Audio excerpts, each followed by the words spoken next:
Greetings to our dear friends, subscribers, to my channel, to Alexey Arestovych's channel. This is our live stream. Alexey is connected to us. Good evening. Alexey, I think our stream today will be rather filled with a lot of events to discuss. From a frying pan into the fire, Ukrainians are being thrown from one extreme to another. The attempts to quarrel our people between themselves about negotiations for peace, about situation on the front, which is rather different from what is being shown on the official sources, and we'll try to analyze all the perspectives of the track of negotiations and where the heck is the West going, where Ukraine is trying so hard to join and to follow, with all of the other stories, including some of the even Epstein files. And it's even funny, in Ukrainian media they are mentioning, discussing how many times the city of Lviv was mentioned in Epstein files, and the other cities or townships that were not. So yeah, we're accepting questions as we're going live. Go to our live chat under the stream. Side note from Privateer Station, these streams are usually recorded at the first part of each week, and when they happen, live chat is an option to ask questions. All right, QR codes on the screen. One under Alexander is a way to support his channel. The one under Alexey is a link to his School of Communication, School of Thought, School of Philosophy. So let's start with the usual tricky question. Who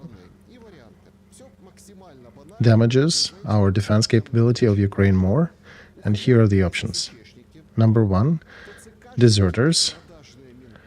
Number 2, the drafting commission and police for sale. Option number 3, loud and professional Ukrainians. And 4, quiet solutioneers from Zelensky. Yeah, Alexey, what do you think? Oh, I know, I don't think. The quiet solutioneers from Zelensky government, those are probably the ones damaging our country's defense capability the most. Do you want some comments? Oh, of course we do. A very brief commentary. Actually, I'm repeating what I said back in January of 24, I think actually in autumn of 24. I said that the war placed the tasks in front of Zelensky cabinet which they cannot solve. It's not even beyond their level of competence, it's beyond their level of cognition, and they don't know not only how to solve them, but much less what even are they solving. All right, I did want Alexey to bring up a story with Starlink, with Fedorov, with Musk. This is also exciting, but before the stream I also looked at this situation from another angle, from the position of those quiet people from Zelensky government who aim to solve issues. And on one hand, we do have Elon Musk and United States supporting Ukrainian side, limiting Starlink access for Russians. For Ukrainians, this was a very interesting question, because when you do have a Starlink in Ukraine, you have to actually orderly write down submit the number, the ID of your Starlink in order for it to be unblocked over the territory. And in the halls of presidential power, apparently they're enjoying the results of that, saying that amazing, Musk is, we managed to convince Musk to support Ukraine. Russian propagandists screaming that they need to start shooting down Starlinks instead. But it turns out that if you sum things up, the government of Trump continues to help Ukraine and Ukrainian leadership, Zelensky's leadership. I think there are two things that are discussed wrong here, Alexander. First is that Musk is Trump's team. He's not. He's not exactly Trump's team, at least for the few months. The other news that either Musk or Trump are supporting Ukraine. Musk was always supporting Ukraine. First, he even provided these Starlinks, then he gave a special mode. I'm not going into details, but some special preferences for Ukraine. And he did not object to use of Starlink on the battlefield. However, generally before the war, he was avoiding these topics. Here, I wonder if it is really Fedorov who was negotiating this matter with Musk about releasing and having access to certain Starlinks, if it is his achievement, or whether it's American military who actually picked this up and said, hey, Musk, let's figure it out. Maybe it's an interesting capacity to selectively turn on and off terminals on the field, and we can test it on Ukraine.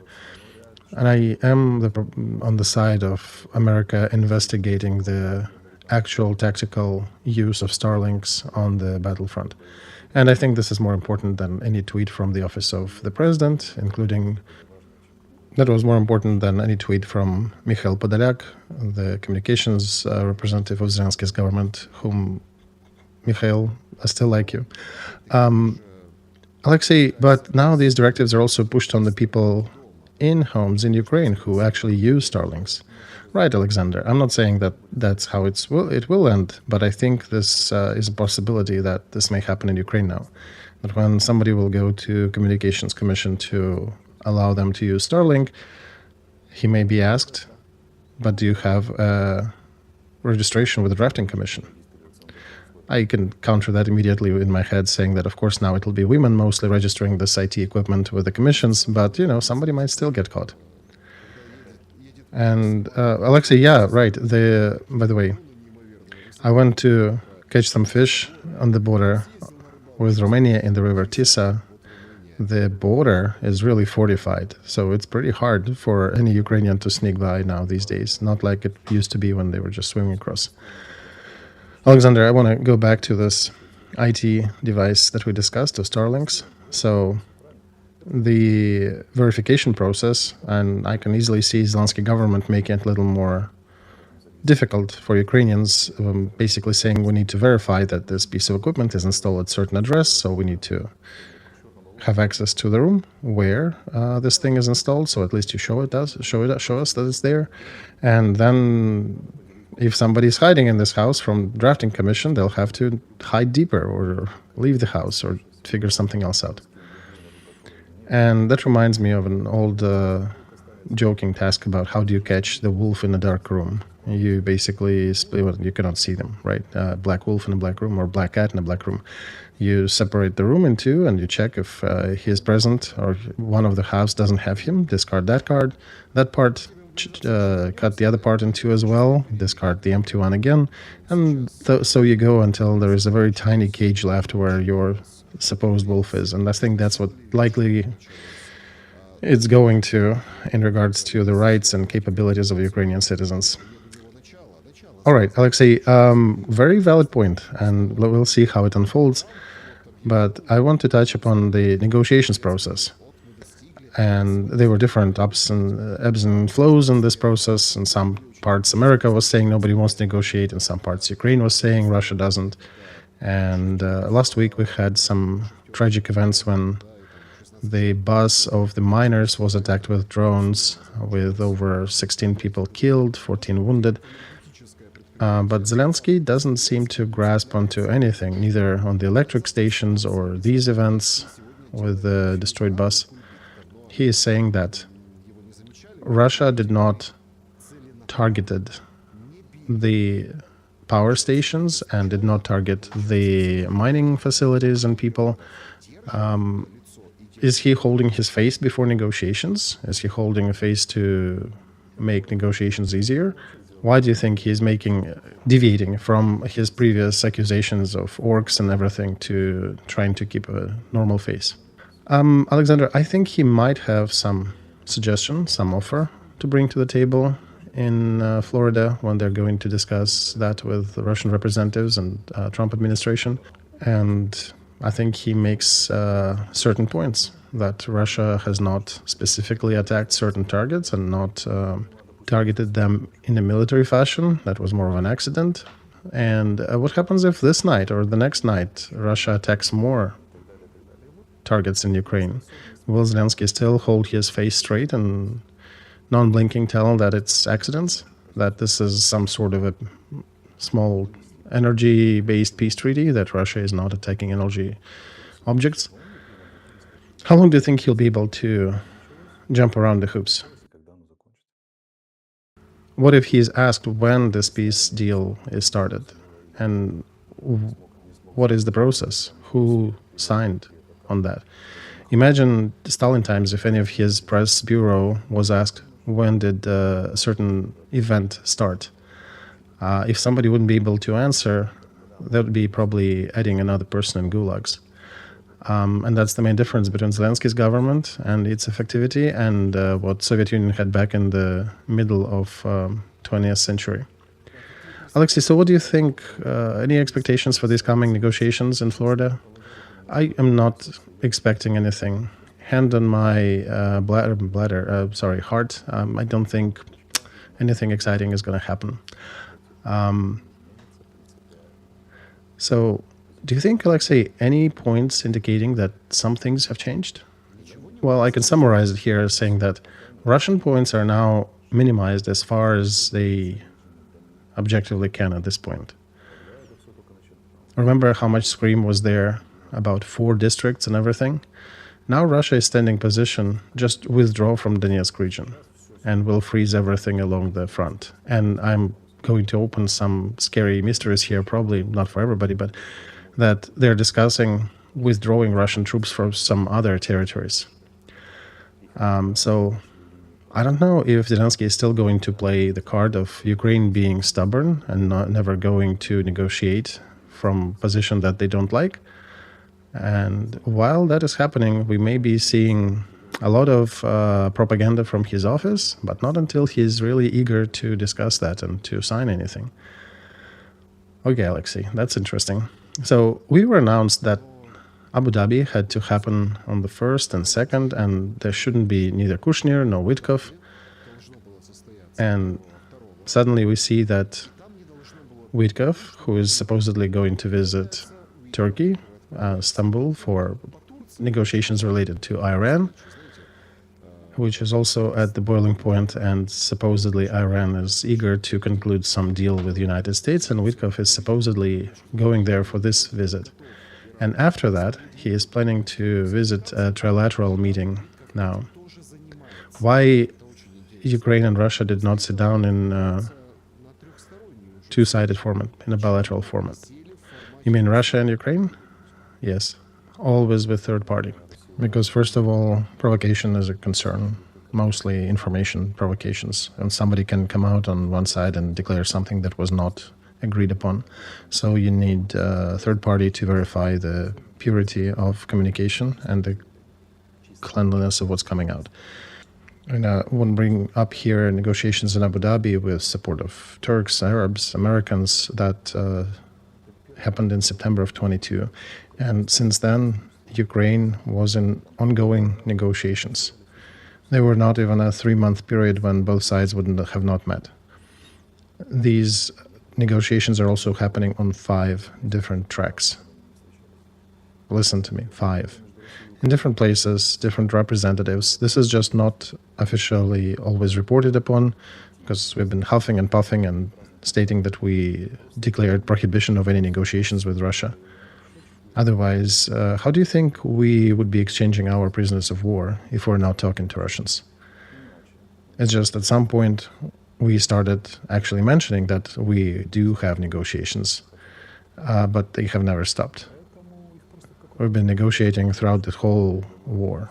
And in 1,440 days of this war, negotiations have never formally stopped. They were always going. And any statement that there'll be no negotiations, take it with a grain of salt. What if Zelensky is being pressured by American side? What do you mean? Define the pressure. Because for now, he mostly was making awkward statements about defending Ukraine citizens from Trump and from Putin both. And yes, he does have some support. And if not him personally, that factor, that trend still supports it. And there's a segment of our people who is going to fight for Donetsk district regardless, even though they may not like Zelensky himself. And that situation may not be changeable unless this factor or this group or Zelensky stops supporting them or they change their opinion. And unless the United States will interfere and take care of these people or that issue, and that's the only country that probably can do that. I don't think it's anybody else's purview but Zelensky to figure out whether to support this separatist vector or not. Of course, Americans will never go there. This is more from like a joke story that, yeah, sure, America fighting in Ukraine, that's from science fiction on the second floor. But if they wanted to, they could have gathered a group in about 3 months and take care of an issue in 3 days. However, there are limits of diplomatic pressure and special services pressure, even on the head of the country that is at war, that is supposedly your ally or partner, that is not your enemy. Understandably, with enemy you can use different means, but with ally or somebody on your side, you don't do that. From the point of view of Americans, Zelensky is a horrible pilot, but he is piloting a burning plane. And before you change the pilot, you need to land the plane first. And that's why they're figuring out the process and hoping to let him land, even though he's really pissing American side off with all his demarches and actions. And that's Trump and his administration. I think still that Reagan and Margaret Thatcher as a leader would probably have solved this matter faster. Well, Trump has a ton of other peacemaking tasks in front of him, right? But Ukraine is one of the key elements to solution. If you solve this one, you will have others being solved much faster. How do you see that, Alexei? Well, there is a joint link between Middle East, Israel, Taiwan, Venezuela, and Ukraine. These are 4 areas that are of interest to Trump today. If you make any significant shift in any of these 4 points, you get results in the other points. So if you're successful in one of them, you get positive feedback in the other 3. If unsuccessful, you get negative pushback everywhere. And if you can't solve it, everything drags. Okay, so the situation with inner pressure in Ukraine, because I think those who think that just another push and a shove and Ukraine may get resolved. A situation when there was a disconnect between the West and the center. Moldova suffered a little bit with electric energy. And then people in Ukraine were surprised, asking, wait a second, are we also feeding electricity to Moldova? Right, it came as a surprise to many of them. But we do have nuclear stations, Alexander, you're right. And you need to dump electricity somewhere. Very often you cannot send this electricity to the houses, buildings that are cut off. They just don't have a pathway for electricity to come in. So you need then to either slow down the nuclear station, or you can transfer electricity to anywhere you can, and Romania is one of the places. And we are giving them electricity, and sometimes we use their electricity when we need to compensate. So this is not about some shady exchange. This is a pretty normal, vital exchange of electric power. Because one of the problems with nuclear energy is that they produce very stable energy.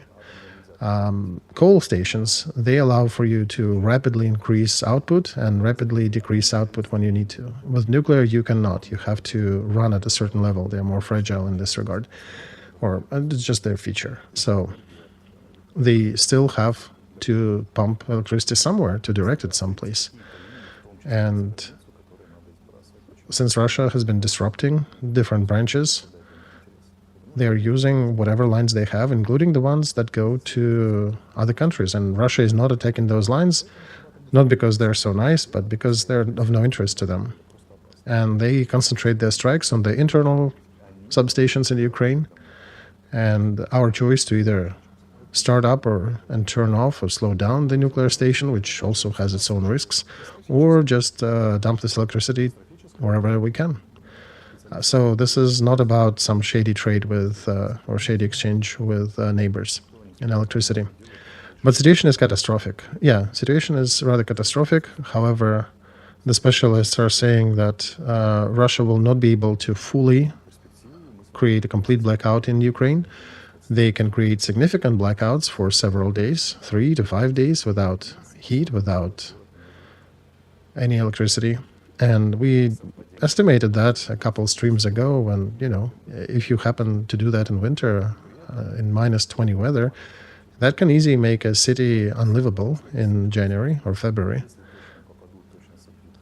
If they succeed in shutting down electricity to the city for a week, and if it matches with significant frost, it may burst the pipes and may cause a lot of other things that will damage the livability of that city. It's just a lot of things need to come together.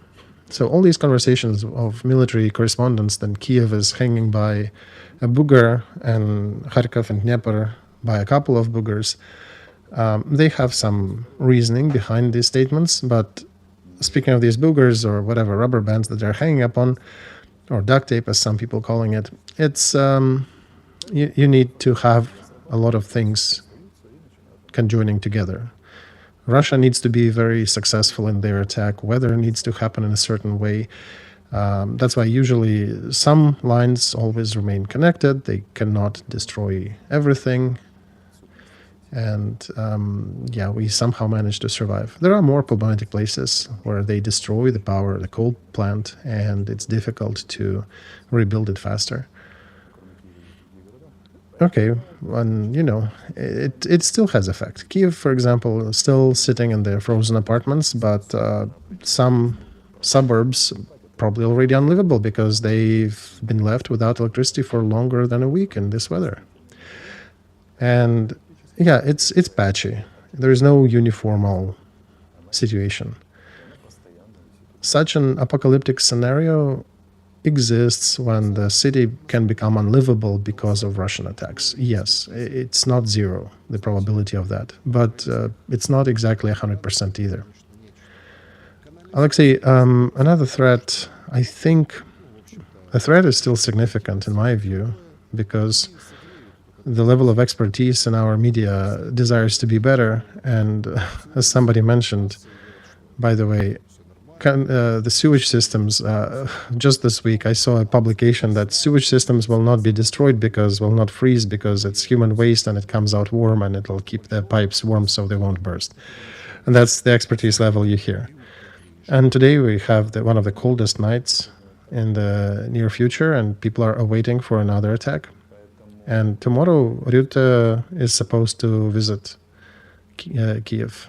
Right, Alexander. They may actually congratulate Rutte with his visit by attack on Kyiv. That can happen, sure. We'll see what the consequences will be. So do you think Ukraine can slam the door and disrupt Abu Dhabi in these conditions? Well, Alexander, these processes somehow have separated. In the good old times, one statement of Fedorov that we are planning to destroy 50,000 Russians every month during the negotiations would be enough to disrupt the negotiations. But I think America these days have figured out very convincing language from both sides. Therefore, these statements do not really affect the process. And even the attack with missiles on Kyiv will not affect much. Of course, the one side will speak about barbarity, the other will speak about the genocide of people. And meanwhile, negotiations will still go. Nothing is being achieved there yet in the key questions, so nobody really cares or seem to care. So what negotiations are happening about, since there are no major moves as a result? According to recent rhetoric by Zelensky, we will be making some concessions to Russia. So even his party starts to understand that or acknowledge that officially.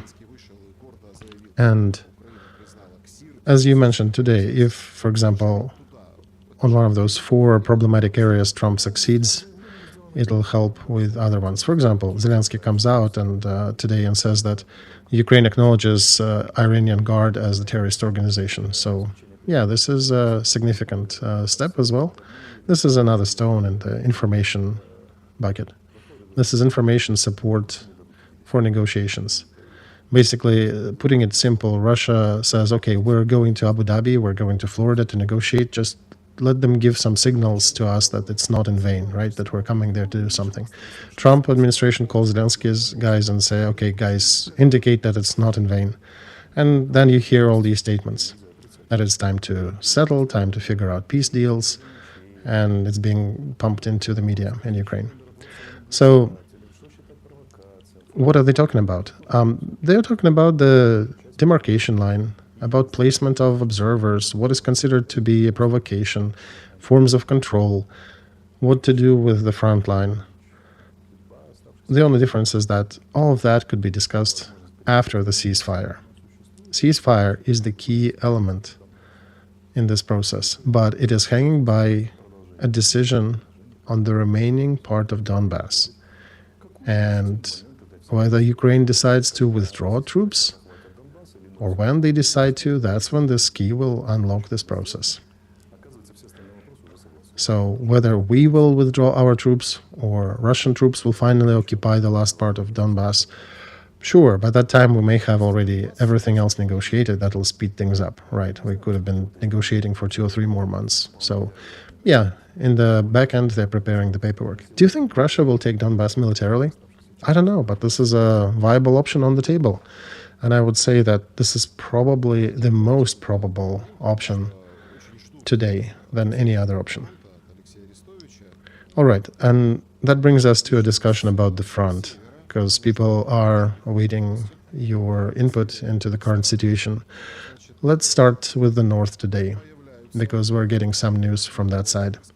In the north of our country, we see again new incursions on the territory of Ukraine from Russia, along the border.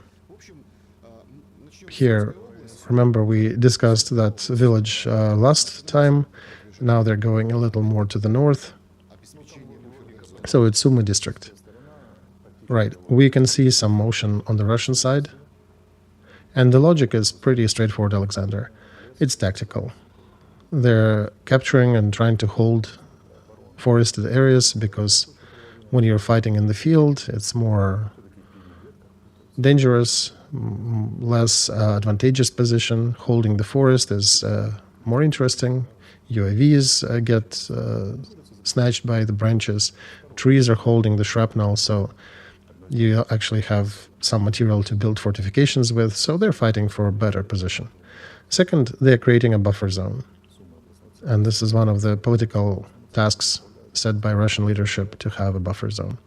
And the third task, of course, to draw some attention from Ukrainian troops to defend this area. This is a regional center, Sumy, and it makes Ukraine hold significant part of reserves there as well, which otherwise would be used in other key areas such as Slavyansk, Kramatorsk, and Zaporozhye.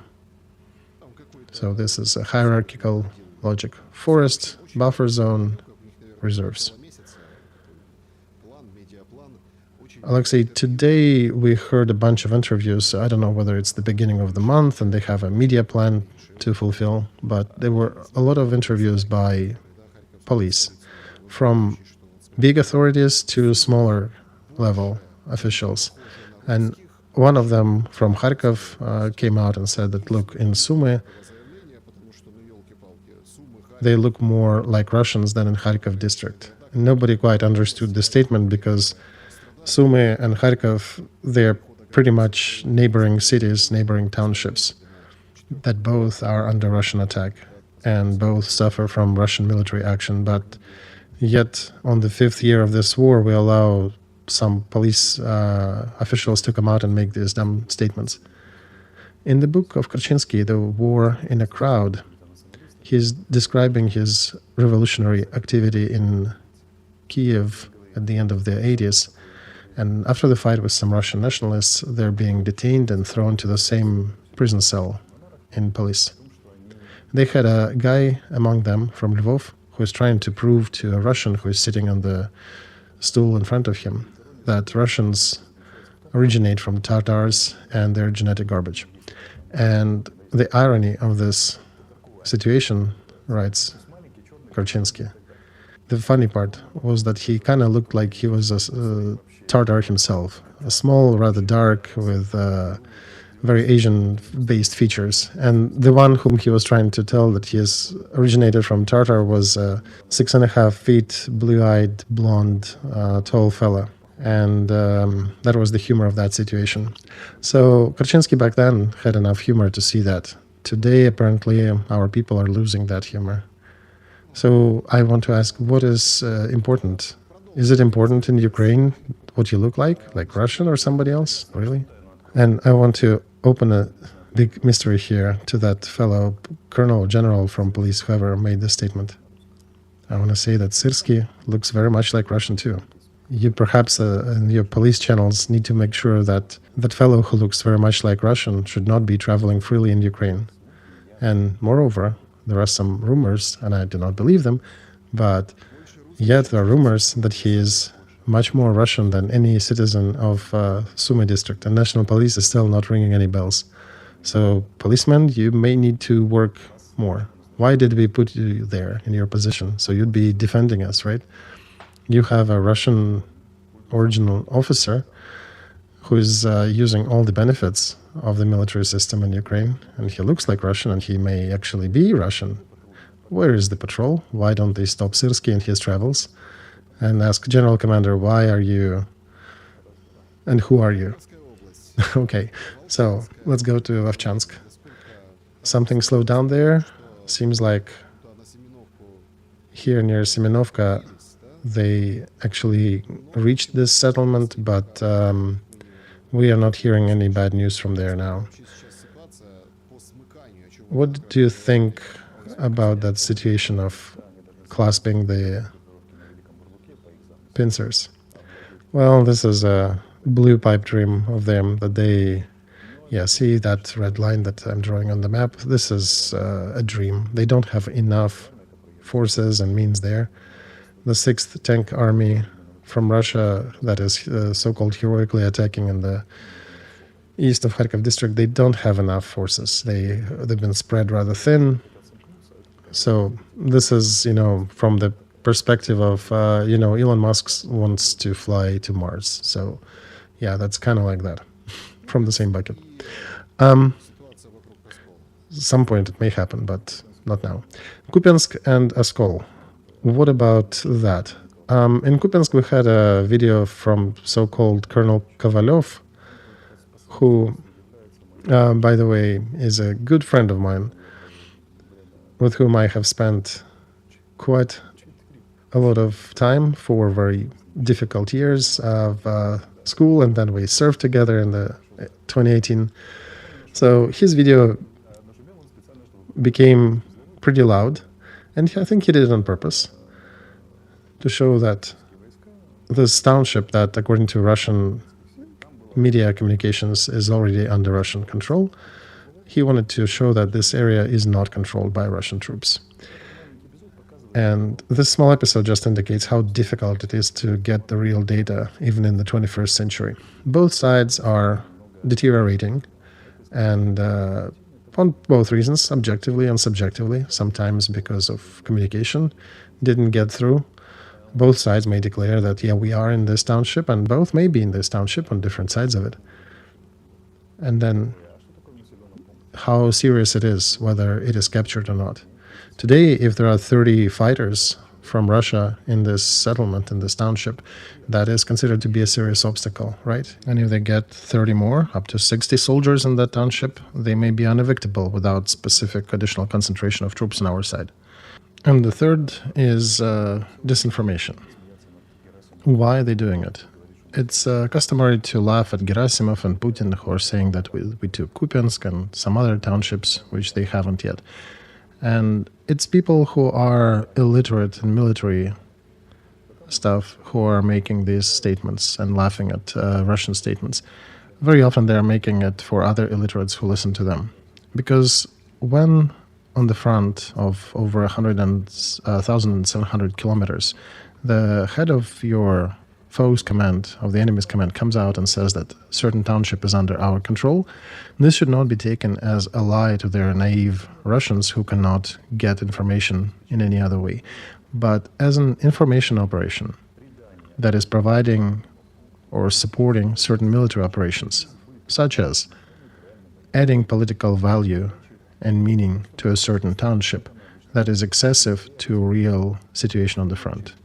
What for? So that Ukrainian side would also react to that, add additional political value to this township, and then Russian soldiers know what Ukrainian side is going to do. They will throw more troops to that township. Do you think it worked this time? It kind of did. In Kupyansk, yes, it did.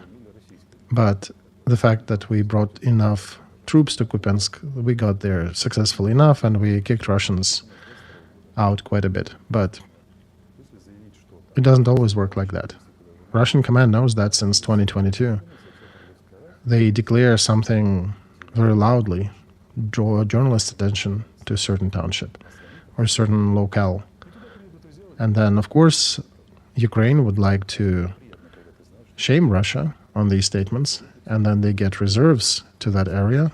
And, of course, these reserves fail to reach other areas that are of much more importance. This is also known as reflexive management, and Gerasimov has a doctorship in this specialty, and he's commanding Russian troops and touching this option quite often, and generally he is rather successful in conducting this type of management of your foe, of the enemy on the front.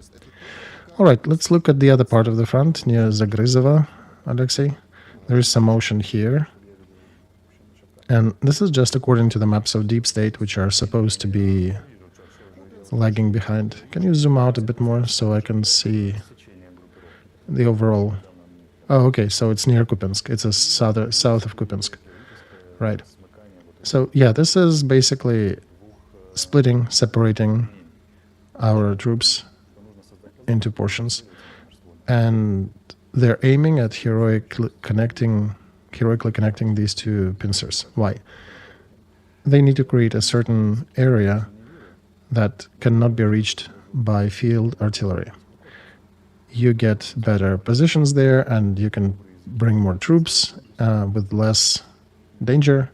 And some people are saying in Ukraine, I'm not quite trusting to the statements, but there are some rumors that this is the third corps that's supposed to surprise Ukrainians with their heroic acts. And as you can see, even these more nationalistic type of corps cannot do much in logic in the motion of big war. So you think this is related to Kupyansk? Not really, no. This is a different logic here, Alexander. Kupyansk is a logic that it is the biggest railroad junction, and it's a big township, according to the front. And that's why you can make a very serious fortification outpost. That's why there is fight for Kupyansk. And the one related to the border between Kharkiv and Lugansk districts. But the one near Borovaya, to the south of Kupyansk, this is a different task. They are trying to dissect our troops, and if you look more to the south, there is a third direction that you can see where they're trying to dissect it. And they're trying to separate our troops into several poorly managed groups. So here in the bottom, they're characterizing it as the operation to reach Slavyansk. And that's where Russia supposedly has the most significant advancement. Deep State was calculating square kilometers. Russians, of course, give the number twice more. Ukrainian sources give twice less. But the main activity, regardless, remains here near Svetogorsk on the approach to Slavyansk. Look, about a year ago, there was Azov detachment placed there that Prokopenko was commanding. And those guys actually did good work there. They pushed the enemy back. They even did some counterattacks. But when there were ears on Dobropolye and there were issues with Chasov Yar, those guys were pushed first to Chasov Yar and then to Dobropolye. And instead of them, they brought territorial defense brigades to this area who failed to hold the enemy. And that's what was been held for over 2 years in Sybyansky forestry. And the enemy is now pushing in. And the groups that we place there are not capable of really stopping them. So it's a slow process unwinding. If this process is to continue, these dissections will eventually start joining, connecting together. And when the enemy reaches the Oskol River, they will be at the natural barrier, and it will be much more difficult to kick them out. What can Russian troops do? They can stop on this river, and they drop their action, their more active groups from different areas to Slavyansk and Kramatorsk. as you can draw on the map, right? Because it's more difficult to kick them out of their positions across the river. And that could be the operative ideation behind their maneuvers. Okay, so let's go to Slaviansk and Kramatorsk, these two major centers. It's formative operations that are mostly done here, Alexander. If you look more to the south, there is a motion toward Liman and Yerovaya. Near Chasov Yar, Konstantinovka, the bottom of the map that you show quite now. They have the operative balcony on the north and on the south. In the north, they already formed it sooner. They thought that north will be longer, but Srebyansky forestry is now collapsing, so now they have additional balcony up top. Why? Because Azov was torn apart into different parts of the front, and you can keep laughing at Gerasimov and Putin's statements about their successes. This is one of the reasons, a major reason why it is being done. So we would grab our reserves and throw them around in the areas where they shouldn't be or not so needed. So generally, we can say that this is the beginning of transition to Slaviansk-Kramatorsk operation. We are to expect more attacks on Bakhmut-Slaviansk road, where you have the arrow going, taking of Konstantinovka, Drushkovka, and then attack on Kramatorsk. And the attack will be, of course, from three sides, from the north, from the south, and from the east. And meantime, the enemy is also advancing towards Barvinkova. This is from Pokrovsk to the top, where we supposedly cut those ears, but now they are, right, this one. They're moving slower, but they're still aiming toward Barvinkova. And what is being reported now that the road to Pavlograd, where the miners died recently in a bus, they were recently killed by Russian long-reach drones up to 50 kilometers. Yep, that road is already under attack to a large degree. So do you think, Alexei, it's a helter-skelter attack or is it a planned attack? Well, yeah, this is disorderly attack still. Yeah, they're attacking different vehicles. They're attacking military vehicles when they can, but this time they attacked the bus. Why did they do that? Very often they do it when the drone is running out of battery, running out of juice. So they would not just waste it uselessly, they aim it at something that's available. And it creates panic, it creates an informational resonance, and it is a cruel but effective method that they use to indicate to Ukraine that this line of vehicle communication between the front and Pavlograd is being disrupted. There were some military heads talking about that road before, saying that this is our supply line to this portion of the front. And of course, Russians picked this direction. This is where they concentrate their efforts. Now, they cannot concentrate everything everywhere. They have to choose and pick. They have these Rubicon troops, and they have to choose where to concentrate them. First of all, they sometimes imitate activity in order for us to, again, gather our troops from somewhere else and drop them here. Or they can actually conduct active battle actions. And we can ask ourselves, what is the ideation of Russian command where they want to disrupt the road from Dnipro to Donetsk district? Well, first take probably Slaviansk and Kramatorsk, Alexei. Right, limit the amount of supplies that can protect Slaviansk and Kramatorsk from the west and from the south. There are two areas the supply go through, from Barvinkova and this one, and they're disrupting the supply line.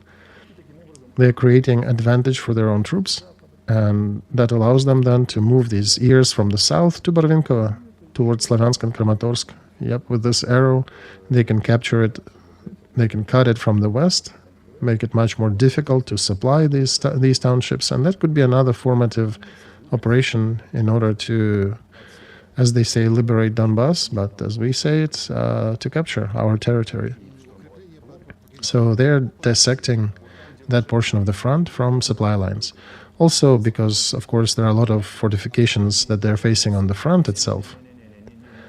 See where the lines you drew? There are a lot of fortifications near Zaporozhye. not at the bottom, where Slaviansk and Kramatorsk, here in the top arrow, right. So Russian command knows that they broke through these fortifications to the south, near Pokrovsk, and they can go to the west around fortifications that were built near Slaviansk and Kramatorsk. So this is a very tempting story. That's why they got additional troops of UAVs there, and they started to work on logistics lines. If they started working on that 3 to 4 weeks ago, that means that they are considering that western maneuver around Slaviansk and Kramatorsk. Most likely, that's what their ideation is. All right, let's go south then, in more details. Okay, let's look on the south. This is the border with Donetsk and Dnipropetrovsk. So this is an interesting point where Russian troops are also advancing, trying to surround the groups that are defending the southern part of Zaporozhye from the northeast, in order to make our troops fight with the turnover flank, right, that direction. Or if they go a little further north, they might as well cut the communication line, and our troops will have to withdraw and have to turn the flank more to the left, losing the stability on the eastern front and the southern front, which also will change the situation on this area. Also, they had a tactical push towards Dnieper, and this is probably the shortest line from there to the city of Zaporozhye. Yes, please zoom here, right. So some calculations already say that it's 20 kilometers. And I want to remind that the gray zone is where the red one is that Russians already definitely own, and the gray zone is where the fights are already happening, and it's further. So these are the three things happening in the Zaporozhye direction. You usually make a point to stop near Kherson, and that usually scares me a little. Why? Oh, let me explain. This brings to mind, remember last week we talked about some people supposedly offering supernatural services to leadership of the country that are always present somewhere in the near circles. And then we got more information about, let me remember, we talked about certain events, about the drafting commission, about the deserters and things that were going to happen. And then a week passes and we see a lot of situations that are unfolding similar to what you have been predicting. So I'm kind of pulling your leg here, saying that you seem to be predicting situations when they happen. Now I'm getting concerned when you talk about Kherson. Are you expecting something to happen there? No, I'm not expecting anything, Alexander. I just want to give some respect to our troops fighting in Kherson. Listen, I do not like the cult. I do like to pay attention to the shadowy areas. When something is getting too battled, too promoted by propaganda, I tend to try to put that back in place and put some light on the people who are also fighting in more shadowed parts of the front. Because very often we're trumpeting special forces, special attack troops, UAVs, but we very often omit communication officers. We often omit support soldiers who provide a ton of things, and very often very comparable or even more than the ones who are fighting enemy in a hot fight. So that's why I want to pay attention to Kherson in this case. Civilians and soldiers fighting for this front, they're being attacked regularly. Kharkiv and Kyiv and Sumy are always being talked about, and Kherson is usually omitted. That's why I just want to pay a certain tribute of respect to civilians and to soldiers who are holding this area. Not because there is some significant military actions happening, but because of that front is often being overlooked. Just like in the Second World War, people remember Stalingrad and Kursk, but Volkhov, very few people remember that, right? Okay, I get your logic, Alexei. But remember the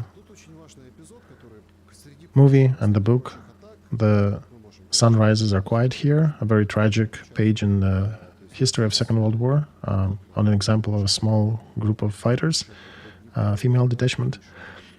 that was written about a very unpopular part of the front. Okay, so while you were talking, I was putting some highlights here, a little higher on Dnieper and Kherson itself, and a road that connects Kherson with Mykolaiv.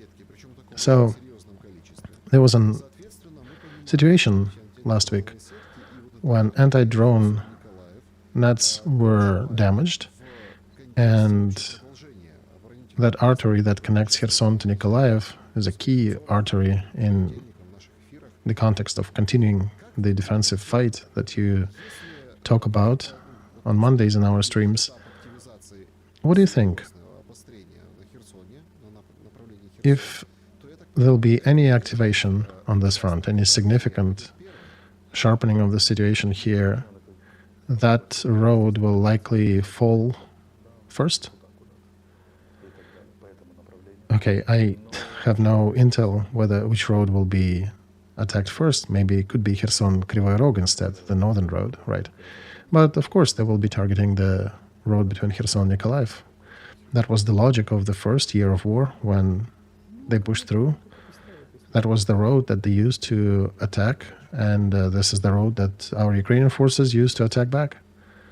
But it will be up to local administration to restore these nets. Military and civil administration will figure it out. Speaking of which, Sergei Kim, administrative leader in Mykolaiv, is talking that perhaps it's time for a peace deal. It's enough wasting lives in this war.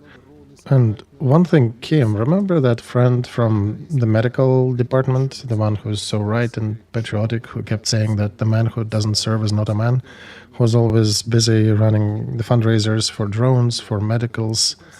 Mikhailova is her last name. She recently got a credit for a new Mercedes, and she shut down any criticism, saying, I have a right to take credit, so I did. I think it was some white jelly Mercedes. But so she comes out and says more scary things. She's saying that if Ukraine decided to fight till the borders of 1991, we are risking a threat of finishing the war near Uzhgorod or losing the rest of it. And perhaps we should start negotiating more actively. We are depleted, we are crippled, and we do not have people to fix things. Meantime, we do not have these people because this Mikhailov in her earlier statements was saying that we only draft 30,000 people monthly. 10 of them lost before, 10 during the training, and whoever reaches, that's basically 10,000 that reach the front, and even of them, a bunch of them desert. Well, many of them, Alexander, are voicing threats and fears, not the real goals of Kremlin, right? First, you are bubbling and saying that you are fighting a bio junk, a bio garbage, and then if you lose the war, then what do? Do you emigrate to France and hope that they don't get you there? Because some of you won't, probably. I can try to make a prediction here. All of these mouth fighters will change their dress code so quickly when the power changes.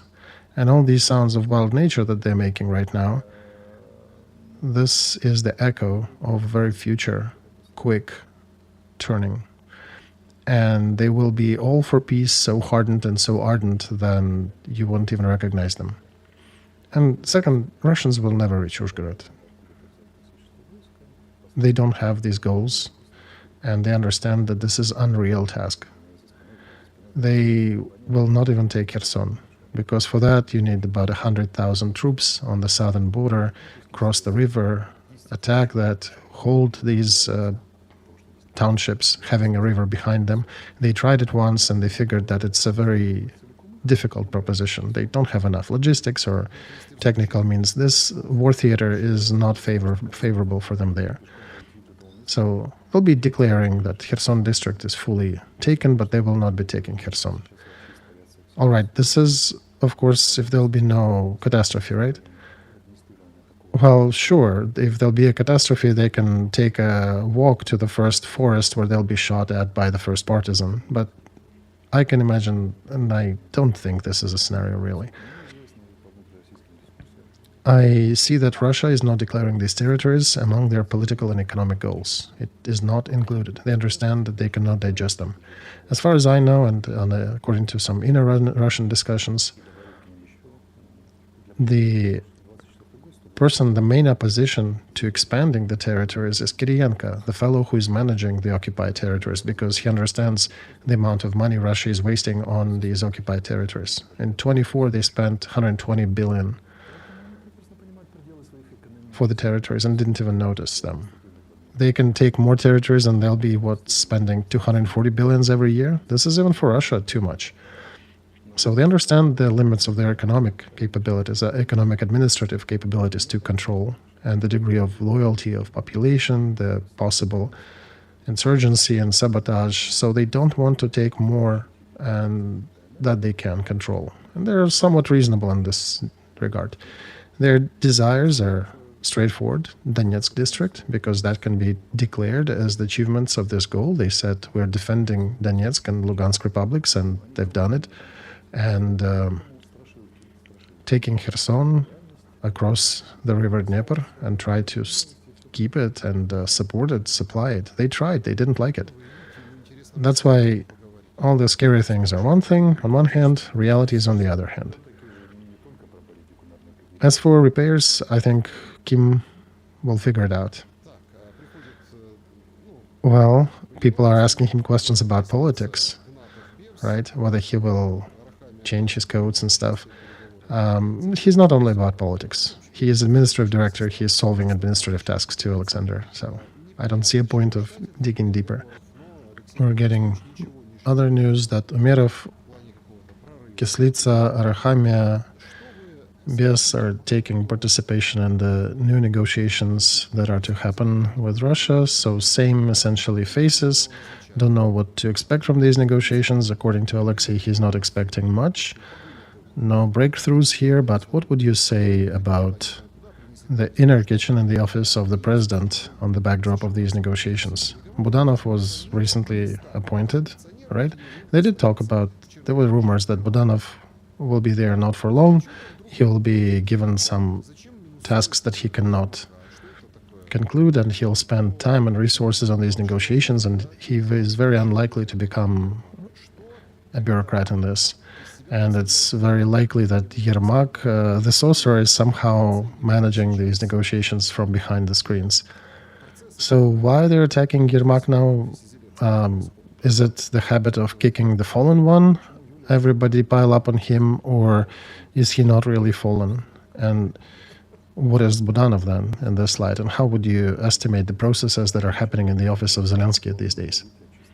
Okay, let's start in an orderly fashion. Why did Yulia leave the group? Nobody knows. Even the sorcerers and the darkest necromancers, maybe some tarologists know, but I would say that Yulia is a creative person. She could have left the negotiation group or any administrative group because she wanted to.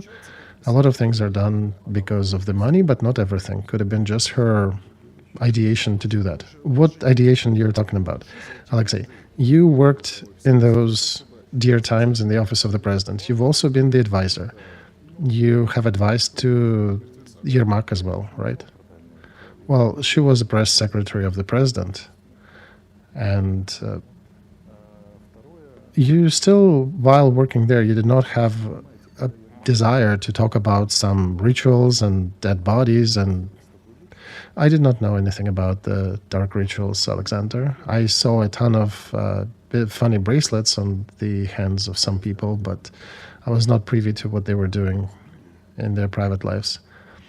And another thing, when Yermak is in power and he can do a lot of bad things to you and your family, I think it's right to attack him in the streams in that time.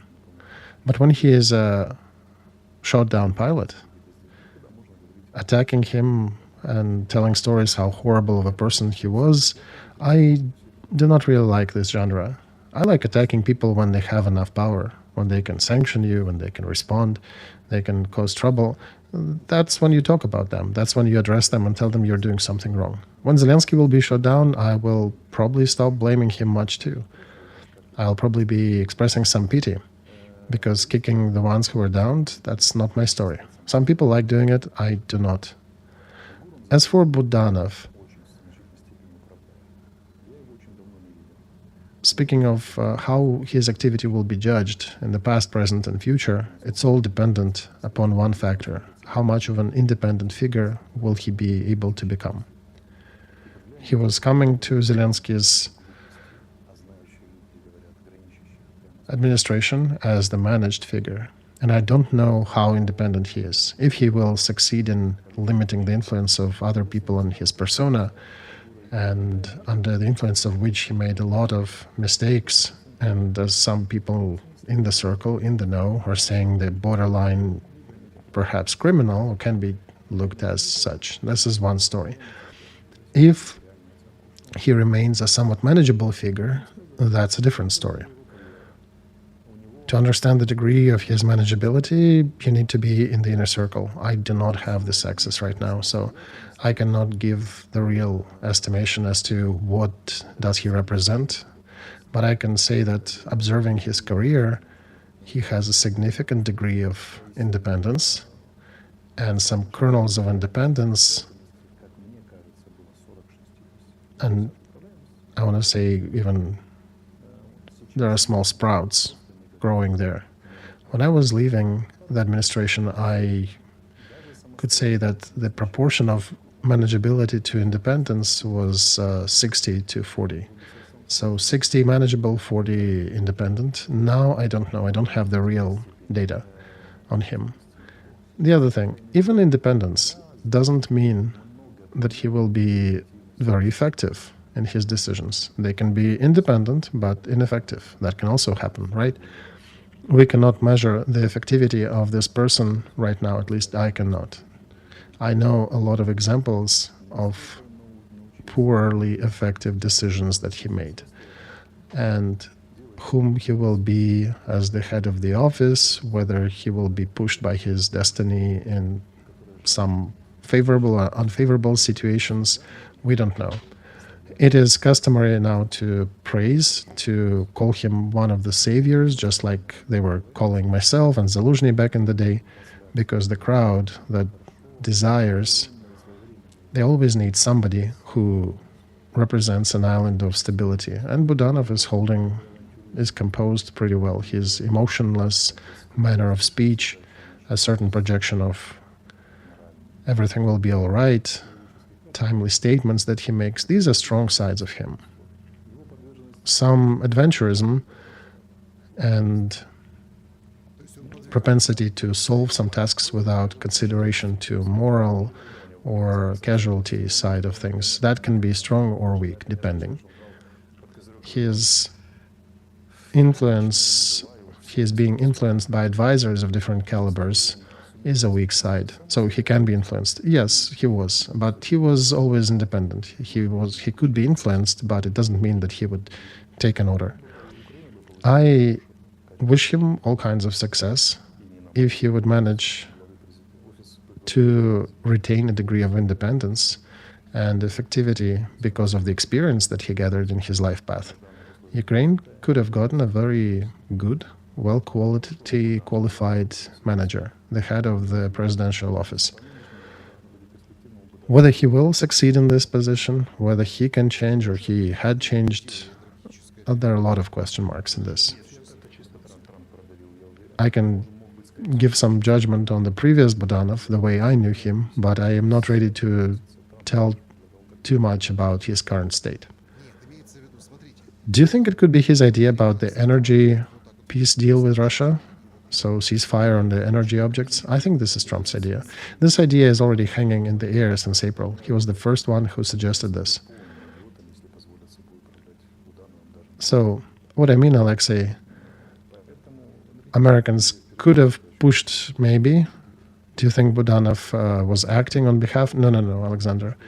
Americans would be complete idiots if they allow anyone to manage them at the level of ideas. No. The energy truce, the energy ceasefire as an idea was in the air 2 months after Trump's inauguration, so spring of last year.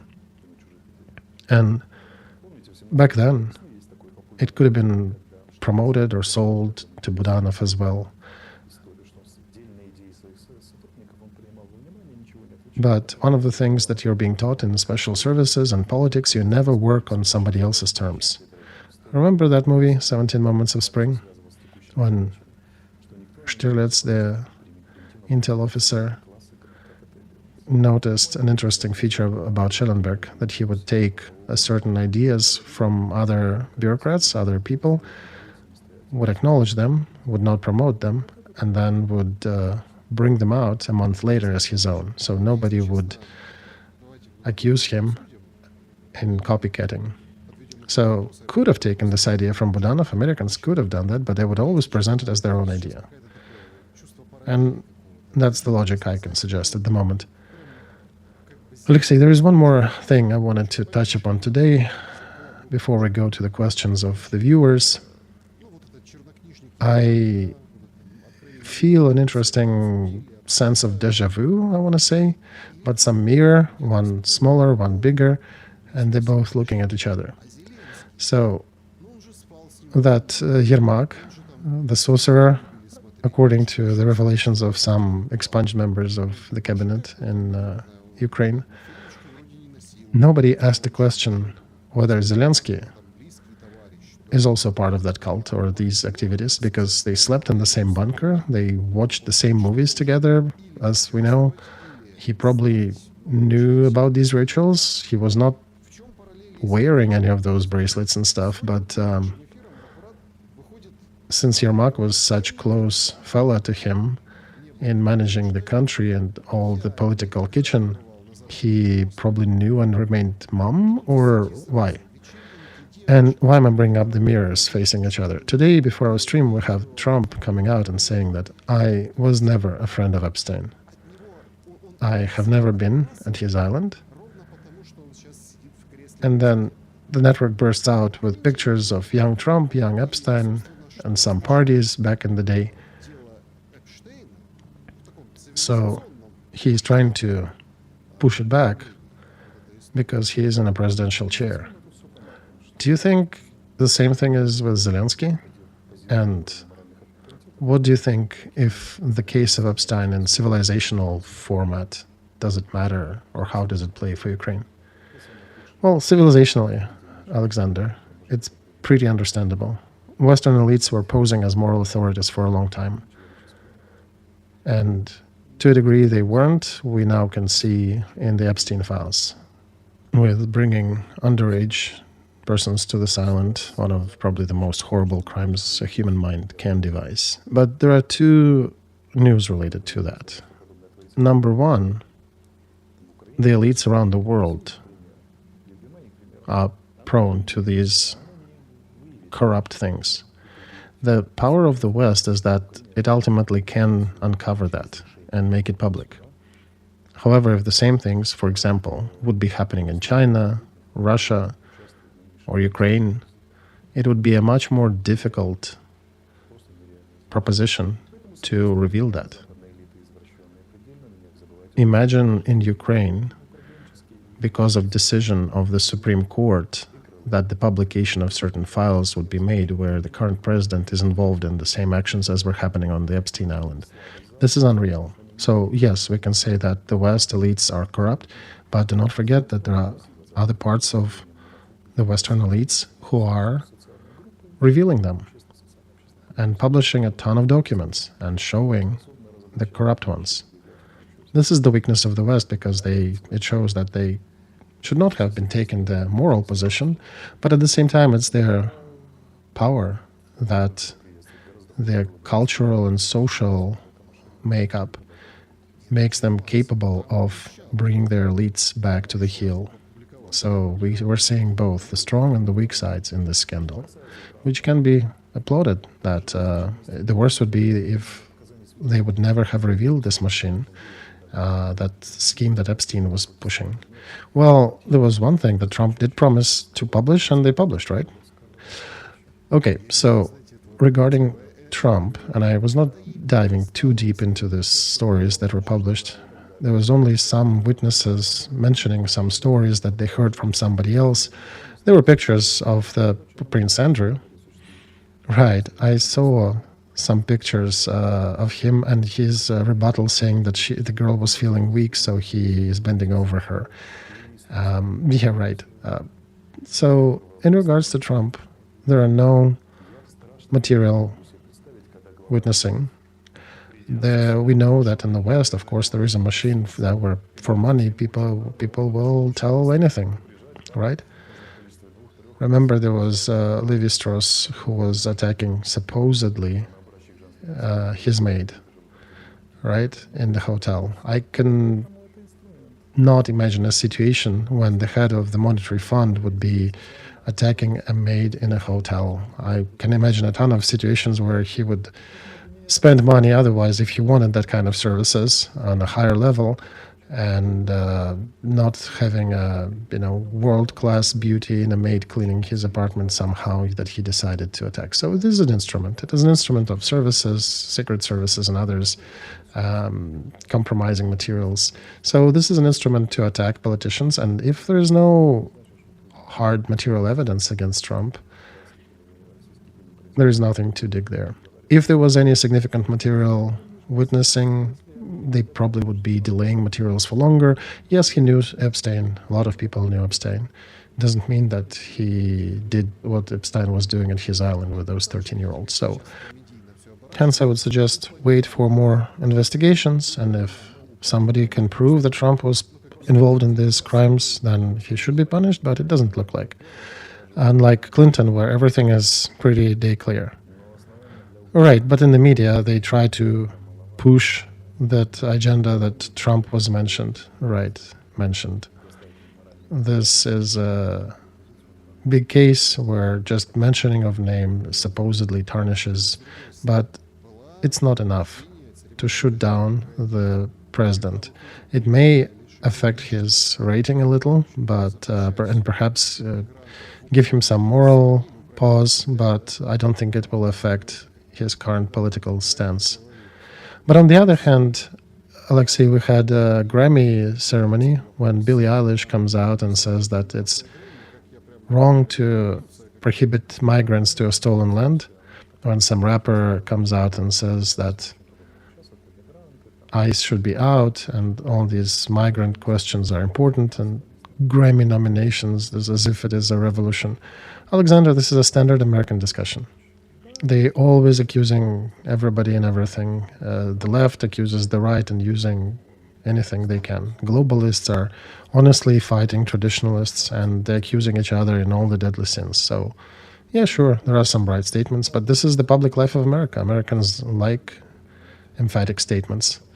And journalists, honest journalists, strong judges, and special services, and CIAs and FSBs, this is American scandal. And I don't see how Ukraine should be participating in this scandal or taking a side even more. So what I can say is that Trump was true to his word. He was accused that he was not releasing Epstein files. He did release them with some delays, but they were all released. And yeah, he delivered what he promised on his campaign. And there'll be, of course, more attempts to attack him. But you're right, I think, Alexei. That is not impossible. That is not possible in Ukraine at all. We can't even publish who killed Gangadze, right?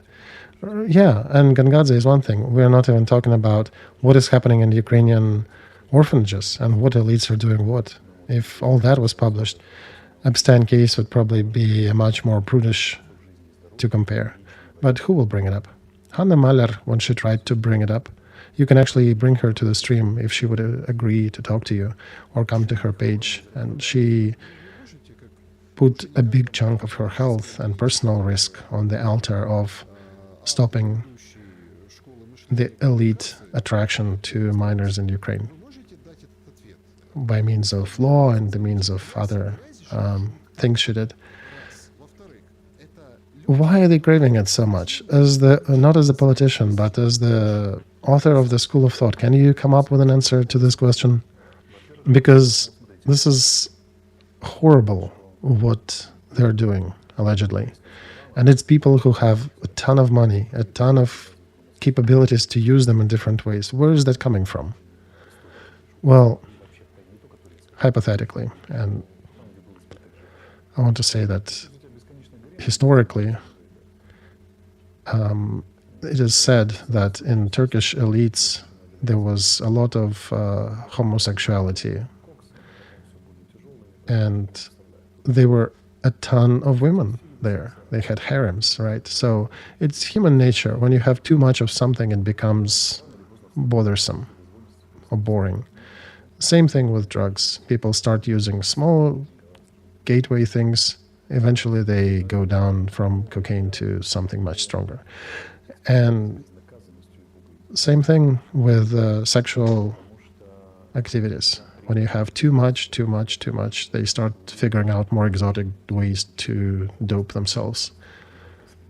And I think it also probably a human nature of those who are in power to experiment with exclusivity of not being punished or not being punishable, because this is their own personal proof to themselves that they will not be punished for these deviances and these crimes. This is a better proof than just owning $200 billion.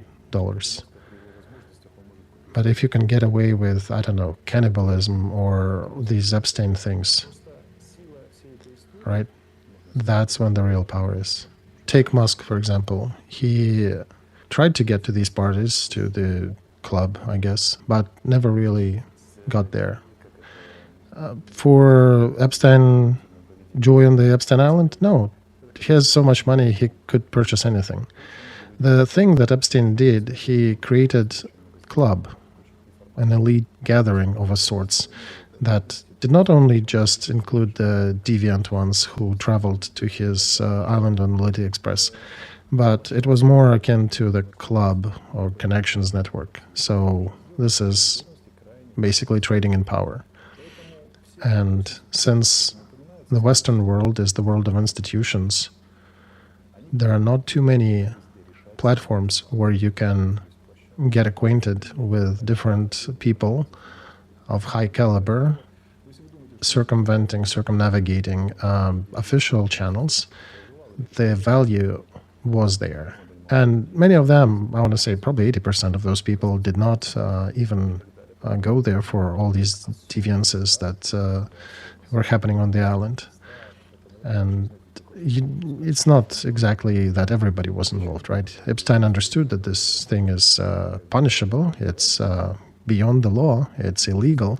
And that's why it was a special place for special people, not like everybody who came to the party and they get an entertainment of that kind. So, as we can see from materials, most people who were friends with Epstein were doing it for a club, for connections. He created a machine that created and pimped different influences. So there are names from Norway, names from Britain, right, from king's dynasties, and now they're pushing everything out and saying, to heck with this, we did not, and we were not, and that now there are pictures coming out. So, yeah. Some of them, like Prime Minister of Slovakia, just sent his resignation immediately. He probably didn't even see anybody on this island. I'm not surprised if he never participated in any of that, but yeah, he abdicated from his political power. He was there probably solving other things. But yeah, it is being used as a tool to smudge, to smear. Moralists are trying to attack everybody they want to attack. And all these titles in the media saying that the pedophiles are running the world and the world is completely corrupt. Well, if the world would be completely corrupt, these files would have never seen the light of day. And that's why they're trying to brand every name that is mentioned in the files as the pedophile, but no, it is not so. Probably 80% are there or were there for political reasons. And again, this is my point of view. This is how I could see that situation. And in the worlds of power, they are probably skeptical. They understand that everybody fucks everything if they want to. And of course, there are probably some rumors as to who's doing what. But okay, one billionaire meets another billionaire, and the person tells him that, yeah, he's sleeping with somebody. Who cares at this point? That person may be there to buy half a Kenya or some oil reserves or strike another deal with some other power. He may not even be aware of all these shady things. This is a different level, and Epstein circles were different. So I think there is a risk that the story of Epstein Island may turn into a flogger that can be used by one elites to attack the others and use the crowds to attack them, which actually indicates another thing, the split of elites in the United States. And that thing has been going on for a while. This is not a secret. Democrats and traditionalists have been attacking each other for years, for decades. So this is just one of the shapes that this fight is taking now. Now, there was an investigation there that Ukrainian modeling agency was supplying girls there. That's what we can investigate on our side. Right, Alexei? And they were concerns about Zelensky, whether he can run the country, he cannot run the country, how much the scandal will touch him. And I'm just bringing it up as a discussion of how it is being discussed in the Russian-speaking and Ukrainian-speaking segments of our country. End of the first hour.